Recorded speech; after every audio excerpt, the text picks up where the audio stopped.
अस्सलाम वालेकुम, मेरा नाम ज़ैन है। मुझे काफ़ी टाइम से हेयर फॉलिंग का इशू था।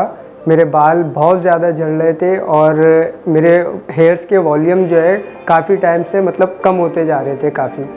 मैंने बहुत सारे टोटके आजमाए, बहुत सारी प्रोडक्ट यूज़ की, लेकिन मुझे उससे कोई फ़ायदा नहीं हुआ। फिर मुझे मेरे दोस्त ने हेयर फॉल पैकेज के बारे में बताया और अल्हम्दुलिल्लाह वो यूज़ करने के बाद मेरे जो बाल हैं काफ़ी स्मूथ हो गए, अच्छे हो गए। 3 महीने हो गए मुझे ये पैकेज यूज़ करते हुए। अब मेरे बाल जो है रीग्रो होना शुरू हो गए हैं, उसके अंदर वॉल्यूम आ गया है और बेहतरीन रिजल्ट मिल रहे हैं मुझे। पैकेज की डिटेल्स मैं आपको अब गाइड कर देता हूँ, मैं क्या क्या चीज़ें हैं और किस तरीके से इस्तेमाल करता हूँ। इस पैकेज में टोटल 5 आइटम्स हैं। इस पैकेज में सबसे पहले फ्लेक्सिल हेयर ग्रोथ स्प्रे है। इसके 5 स्प्रे मैं सुबह करता हूँ और 5 स्प्रे मैं शाम में। इसके बाद विंच सॉफ्ट जेल टैबलेट है, ये मैं सुबह नाश्ते के बाद लेता हूँ। इसके बाद कॉस्मेट टैबलेट है, एक सुबह और एक शाम में लेता हूँ। इसके बाद एप्रेक्स हेयर सीरम है, जो कि मैं बालों में लगा के स्कैल्प पे लगा के नाइट में तकरीबन 4 मिनट तक इसका मसाज करता हूँ, उसके बाद छोड़ देता हूँ। ये आखिरी प्रोडक्ट है क्योर एंड केयर शैम्पू,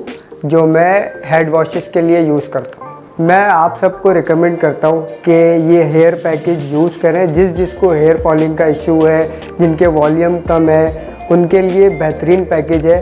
मैं आपको रिकमेंड करता हूँ कि आप इसको यूज़ करें, बेहतरीन रिजल्ट हैं।